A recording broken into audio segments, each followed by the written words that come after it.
കാലുകൊണ്ടെങ്കിലും നിങ്ങളെ കൊല്ലണമെന്ന് വിചാരിച്ചിരുന്നു. ഞാൻ ആശുപത്രിയിൽ നിന്ന് ഇറങ്ങിയപ്പോഴേക്കും നിങ്ങൾ ജോസറിനെ കൊന്ന് ജയിലിൽ പോയി. പിന്നെ പഴയ എസ് ഐ ഹരിദാസ് സാർ ബാങ്കിൽ നിന്ന് ലോൺ ശരിയാക്കി തന്നു. സൈക്കിൾ ഷാപ്പ് തുടങ്ങി. കൈയില്ലാണ്ടായപ്പോഴാ ആലോചിക്കാൻ തുടങ്ങിയത്. തെറ്റും ശരിയും അപ്പോൾ മനസ്സിലായി.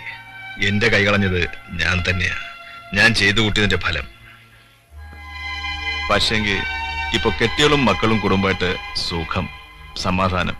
കാശിന് ഇത്തിരി പഞ്ഞുള്ളൂ. ഇത്ര പെട്ടെന്ന് കിട്ടിയോടി. മാമനോടുക്ക്.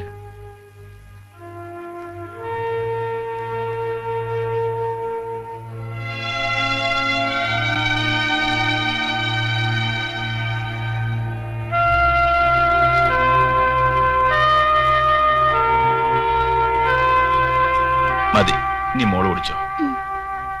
എന്റെ മൂത്ത മോള ചെമ്മണി. ഇവിടെ പഠിപ്പ് കഴിഞ്ഞോളം നിർത്തേണ്ടി വന്നു. ചെക്കൻ പഠിക്കുന്നുണ്ട്. ഇവളോ ഇവിടെ അമ്മയെ അടുത്തില്ലെങ്കിൽ എന്റെ കാര്യങ്ങൾ നടക്കില്ല. തള്ളയ്ക്ക് ഇവിടെ ഒന്ന് കടയിൽ നിൽക്കാൻ പറ്റുമോ? പിന്നെ എന്താ ഇനി പരിപാടി? കീരിക്കടന്മാരെ ആരെങ്കിലും കണ്ടോ? ഇല്ല. സൂക്ഷിച്ചോണം, ചതിന്മാരാ. ജോസേട്ടൻ ആണായിരുന്നു. പിന്നെ ഇന്നൊരാളെയും കുത്തില്ല. നേരെ വാ നേരെ പോ. യുവന്മാര് കണ്ണി ചോരയില്ലാത്തവരാ. കാശിന് വേണ്ടി സ്വന്തം അപ്പനെയും വെക്കും. എന്റെ 2 കൈയും പോയി ഞാൻ ആശുപത്രി കിടക്കുമ്പോ ജോസോട്ട് എനിക്ക് ഒരു 50,000 രൂപ ചെക്ക് തന്നു. ഞാനത് ബാങ്ക് കൊടുക്കാൻ 2 ദിവസം വൈകി. അതിനിടയിലാ ജോസേട്ടൻ മരിക്കുന്നേ.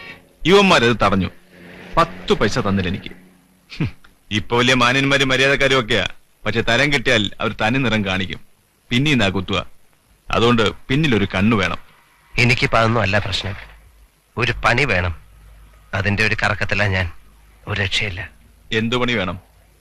എന്ത് പണിയും ചെയ്യാം. മീൻ വിൽക്കാവോ? മീനോ? ആ, മീൻ. നല്ല കടൽ മീൻ. ചന്തയിലെ മീന്റെ ഹോൾസെയിൽ എനിക്ക് വേണ്ടപ്പെട്ട ഒരാളാ. മീൻ കടം ധരിക്കാം. ഒരു കൊട്ട മാത്രം വാങ്ങിയാ മതി. സൈക്കിൾ ഒരെണ്ണം ഞാൻ തരാം. എന്താ, പറ്റുമോ? പഠിപ്പുണ്ടെന്നൊന്നും വിചാരിക്കണ്ട. ദിവസം 100 രൂപ കാശ് കിട്ടും. ചെയ്യാം. മാറിക്കോ.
എന്നാണ് കൊല്ലാൻ ശ്രമിച്ചത്?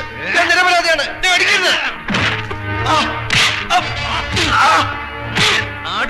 കയ്യാങ്കളി കാണിച്ചെടുത്ത് നിരപരാധി.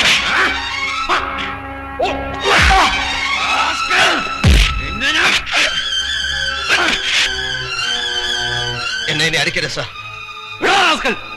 അടിക്കരുത്. അടിച്ചാ പിന്നെ എന്നെ കൊന്നേക്കണം.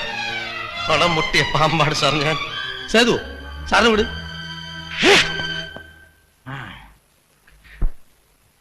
കൊല്ലാൻ വന്നപ്പോഴും ഒഴിഞ്ഞു മാറി, ഓടി മാറി, വിട്ടില്ല.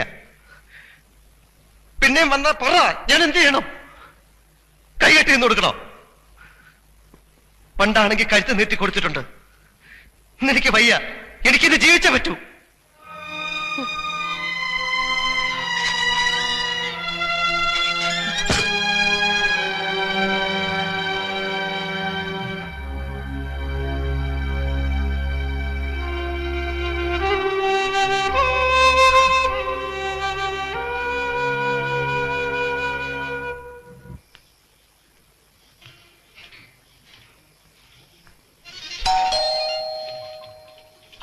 ഇവിടെ കേറി വച്ചോ നേരെ.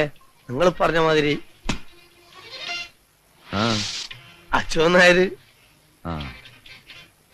ഇരിക്കേ. വേണ്ട സാർ, ഞാൻ വിളിപ്പിച്ചത് നിങ്ങളുടെ മോന്റെ കാര്യം പറയാനാ. വീട്ടിലെ അമ്മയൊക്കെ ആകെ വിഷമിച്ചിരിക്ക. അവരൊരു ഹാർട്ട് പേഷ്യന്റാ. സാറിനോട് മോശമായി പെരുമാറിയെന്ന് കേട്ടു. ഞാൻ മാപ്പി ചോദിക്കുന്നു. ഹേ, അങ്ങനെയൊന്നുമില്ല. ഞാൻ നല്ല ഇടി വെച്ച് കൊടുത്തിട്ടുണ്ട്. പക്ഷെ ഇനിയും മര്യാദ പഠിച്ചില്ലെങ്കിൽ നട്ടല്ലേ ഞാൻ ഓടിക്കും. മര്യാദയ്ക്ക് അവനെ കാര്യങ്ങൾ പറഞ്ഞ് മനസ്സിലാക്കുക. ഇല്ലെങ്കിൽ തെരുവിൽ കിടന്ന് ചാവേണ്ടി വരും. മോനെ വിളിച്ചിട്ട് പൊയ്ക്കോ. കീരിക്കാടന്മാരുടെ തമ്മിത്തല്ലി ചാവാണ്ട് സ്വന്തം കാര്യം നോക്കി എവിടെങ്കിലും പോയി ജീവിക്കാൻ പറ. അമിതേ, സേതുമാധവനെ കൂട്ടി വിട്ടേക്ക്. സാർ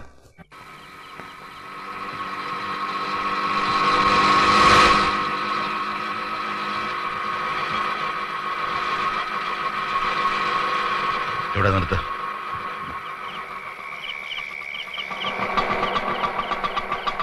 എന്താ ഇവിടെ? എത്ര ആശ? 5 രൂപ. എന്നാ.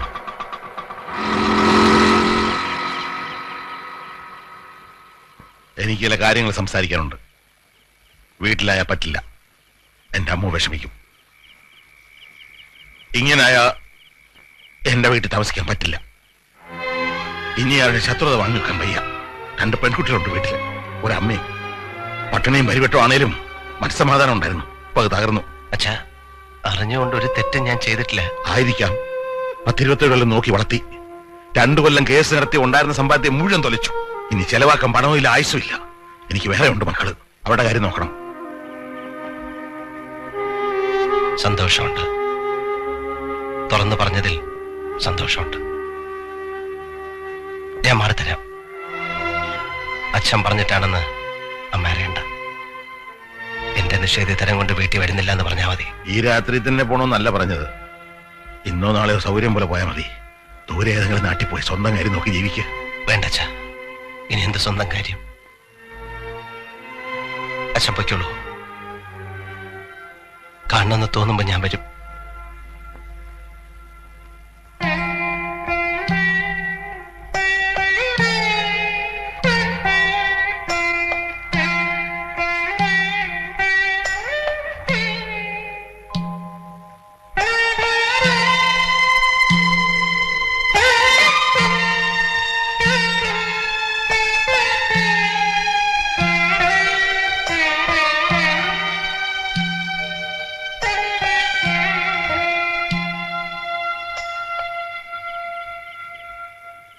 അവൻ വന്നില്ലേ? ഇല്ല. പിന്നെന്തിനാ SI വിളിപ്പിച്ചത്? അവനെ വിട്ടു. കേസൊന്നുമില്ല. പിന്നെ അവൻ അങ്ങോട്ട് പോയി? എവിടെയോ പോയി. എങ്ങോട്ട്? അവനോട് ഇനി വീട്ടിൽ വരരുതെന്ന് ഞാൻ പറഞ്ഞു. എന്ത് ദുഷ്ടത്തരാ നിങ്ങൾ കാട്ടിയത്? എന്റെ മോൻ ഇനി എങ്ങോട്ട് പോവും? ഇഷ്ടമുള്ളിടത്തേക്ക് പോട്ടെ. അങ്ങനെങ്കിലും അവൻ ഈ നാട്ടിന്റെ പോട്ടടി. എവിടെയെങ്കിലും ചെന്ന് ജീവിക്കട്ടെ.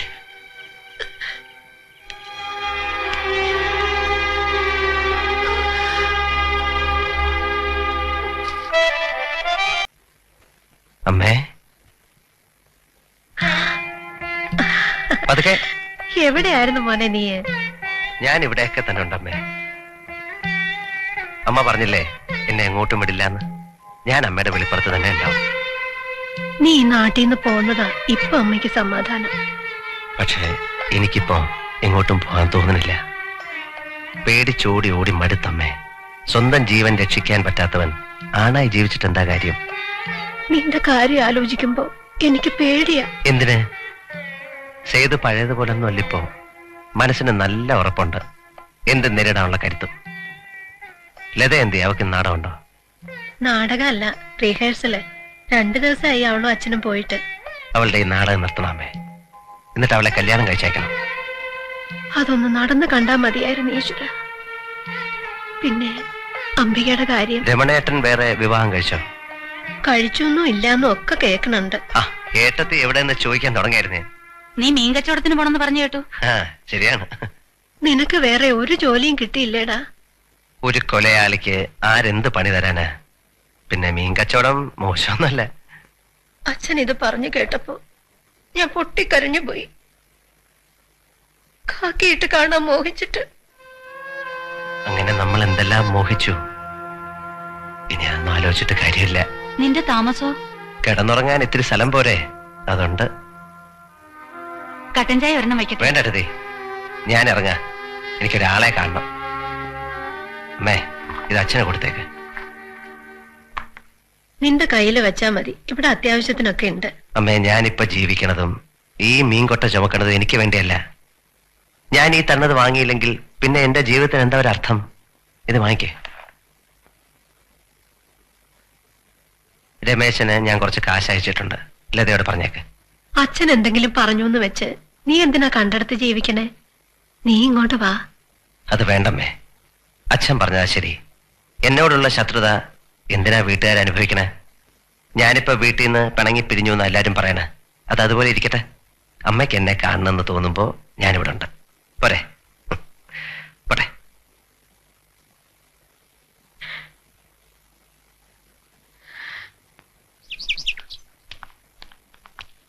ഏട്ടൻ ബസ് രാമപുരം ജംഗ്ഷനിൽ നിർത്തിയപ്പോ ഞാൻ അവിടേക്ക് നോക്കി.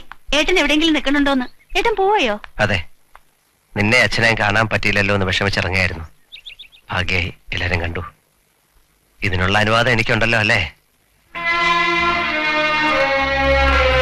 നിനക്ക് സുഖമാണല്ലേ? അതെ അച്ഛാ.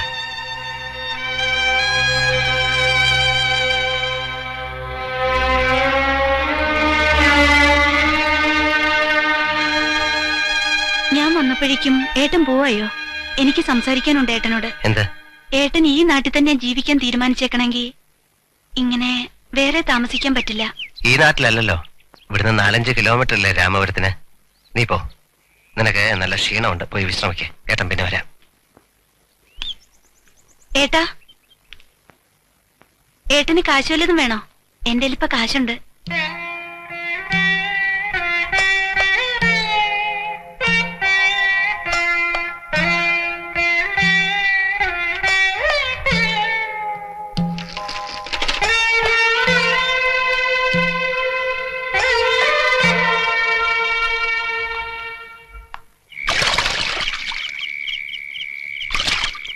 നജീബേ, സേതു ഇങ്ങോട്ട് വന്നോടാ. വൈകുന്നേരം വന്നപ്പോ ഇവിടെ കയറി ഒരു സോഡ അടിച്ചു. പിന്നെ അങ്ങോട്ടാ പോയെന്ന് അറിയില്ല.